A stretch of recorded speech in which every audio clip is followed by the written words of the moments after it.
Shalom saudaraku yang terkasih di dalam nama Tuhan Yesus Kristus. Selamat pagi, salam sejahtera untuk kita semua. Selamat berjumpa kembali dalam program renungan dan doa pagi hari ini. Semoga sukacita Yesus Kristus selalu menaungi hati kita sepanjang hari ini. Mari saudara sekalian, sebelum kita mendengar dan merenungkan firman Tuhan, baiklah kita berdoa kepada Tuhan agar apa yang kita dengar dari firman Tuhan dapat menjadi berkat untuk kita semua. Tuhan Allah Bapa yang kami puji dan kami muliakan, terima kasih buat kasih setiamu Tuhan yang memberikan kami kehidupan sampai saat ini. Tuhan, sebentar kami akan mendengarkan firman-Mu. Biarlah firman yang akan kami dengar dapat tertanam di setiap hati kami. Berikan ketenangan pada kami Tuhan, supaya kami dapat duduk tenang untuk membaca dan merenungkan firman-Mu. Berikan hati dan pemikiran yang terbuka di setiap kami, agar dapat mengerti apapun yang disampaikan oleh-Mu Tuhan. Jauhkan dari segala kuasa kegelapan yang ingin mengganggu kami ini Tuhan, supaya kemuliaan Tuhan semakin ditinggikan. Firman-Mu adalah ya dan amin, yang dapat membawa kami ke dalam kedamaian. Inilah permohonan kami Tuhan. Sebelum kami sampaikan, Tuhan sudah lebih mengerti apapun yang kami rasakan. Kami tahu Tuhan selalu ada dan sudah mengabulkan segala permohonan kami. Di dalam nama Tuhan Yesus yang menjadi juru selamat kami yang hidup, kami telah berdoa dan mengucap syukur. Amin.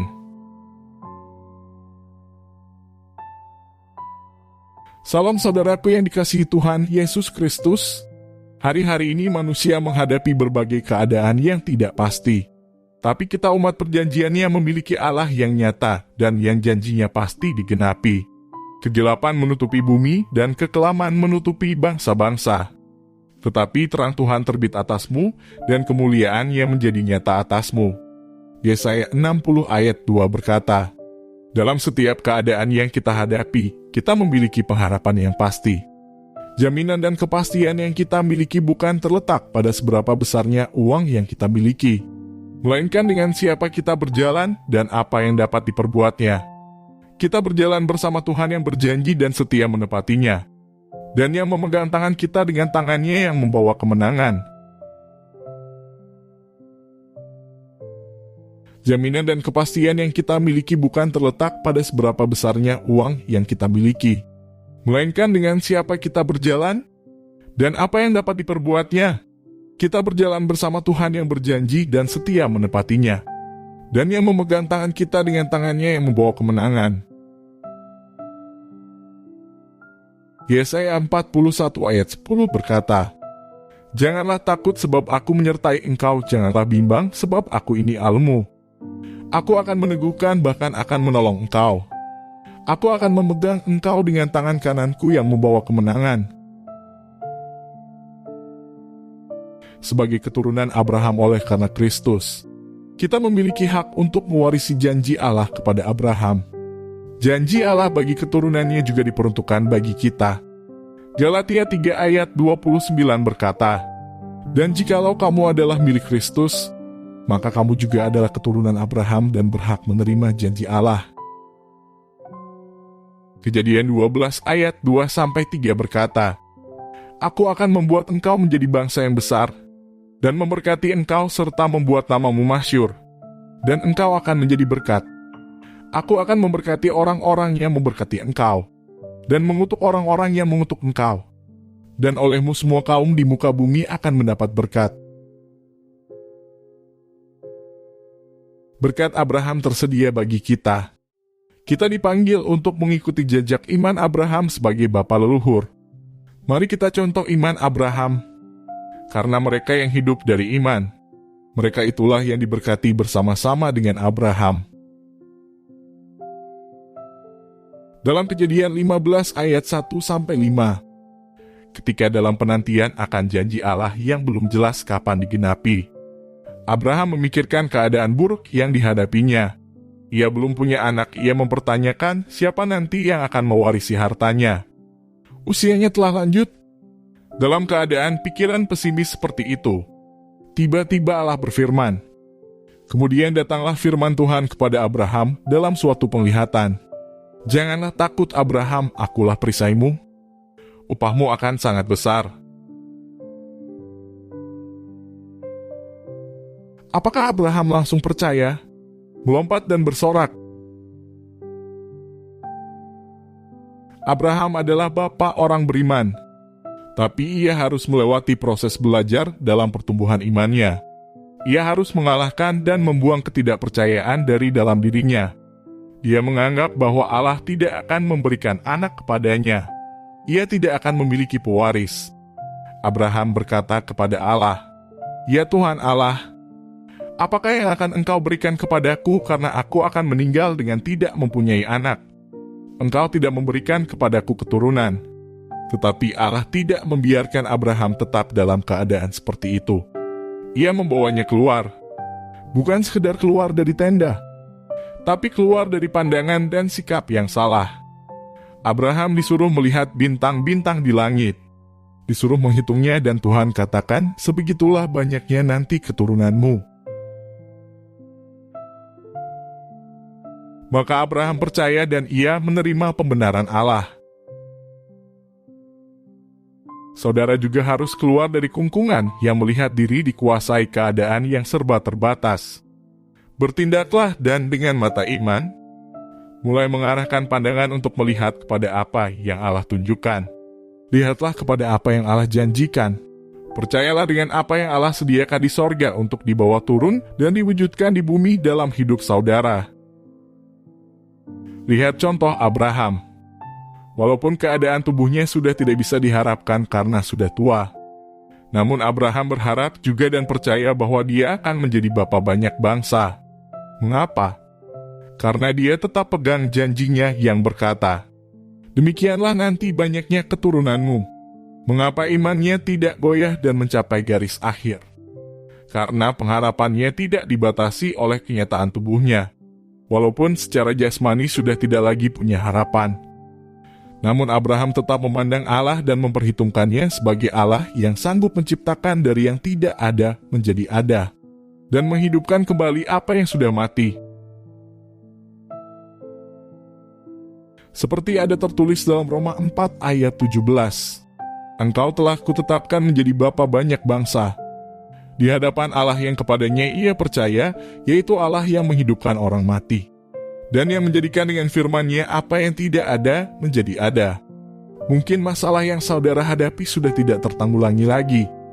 Bisnis saudara sudah hancur, karier saudara kandas, dan saudara tidak lagi memiliki apa-apa yang bisa diharapkan dan diandalkan. Inilah saatnya untuk sungguh-sungguh mencari Tuhan sampai bertemu dengan Allah yang dikenal oleh Abraham.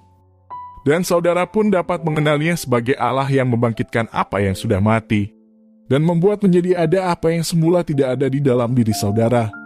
Dia sedang menggenapi janjinya. Kuasa kebangkitan Kristus sedang bekerja dan kuasa mujizat kreatif Allah sedang dilepaskan atas umatnya. Cepat tanggulangi ketidakpercayaan saudara selama ini. Ikuti jejak iman Abraham, sebab saudara adalah pewaris dari janji itu. Dengarkan panggilannya, tanggapilah, inilah waktunya saudara mengalaminya sendiri. Seperti tertulis dalam Mazmur 105 ayat 4, "Carilah Tuhan dan kekuatannya, carilah wajahnya selalu." Dan dalam Yeremia 33 ayat 3, "Berserulah kepadaku, maka aku akan menjawab engkau dan akan memberitahukan kepadamu hal-hal yang besar dan yang tidak terpahami, yakni hal-hal yang tidak kau ketahui."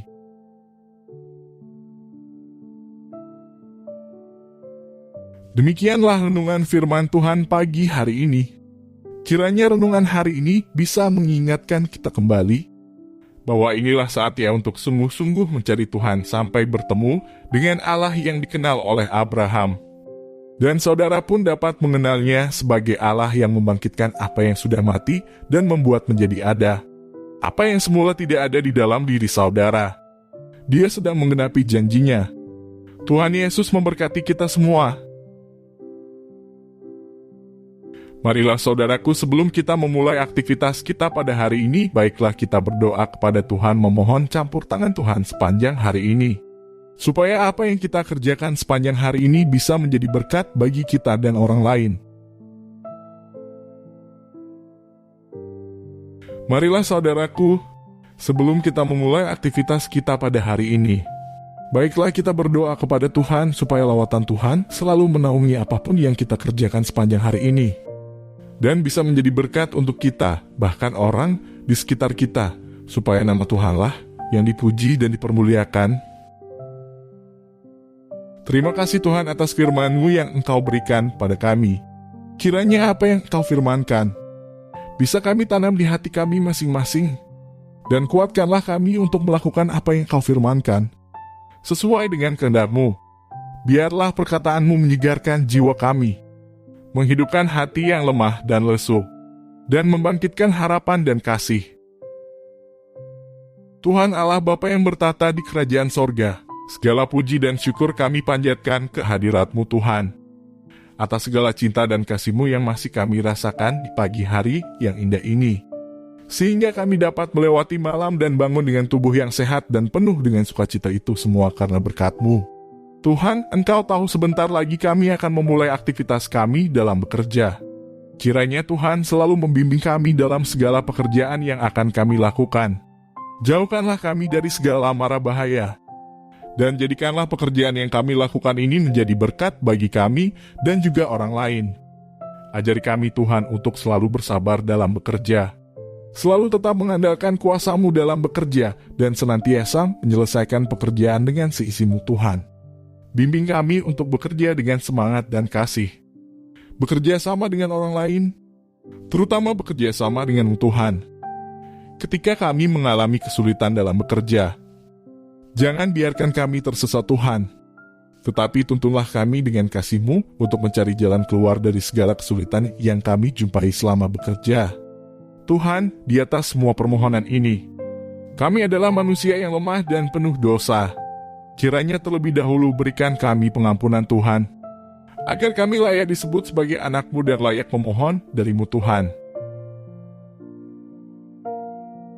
Pada kesempatan kali ini, kami juga ingin memohon supaya Engkau menjaga bangsa dan negara kami ini. Bantulah bangsa ini agar dijauhkan dari segala macam bencana, malapetaka hingga perpecahan antar suku dan agama. Persatukan kami ya Tuhan, karena sejatinya kami merupakan suatu kesatuan, yaitu bangsa Indonesia. Ajarlah kami untuk saling menghormati satu dengan yang lain, supaya kami bisa menjaga toleransi yang selama ini tetap terjaga. Kami juga mendoakan seluruh pemimpin bangsa ini, agar selalu diberikan hikmat dan kebijaksanaan dalam memimpin negara ini. Biarlah mereka mampu menjalankan pekerjaan sesuai dengan kehendak-Mu. Inilah doa kami ya Tuhan. Kiranya Engkau mengampuni segala dosa dan kesalahan kami. Mampukan kami untuk selalu bersyukur dan bersukacita atas berkat-Mu atas kami. Terima kasih Tuhan.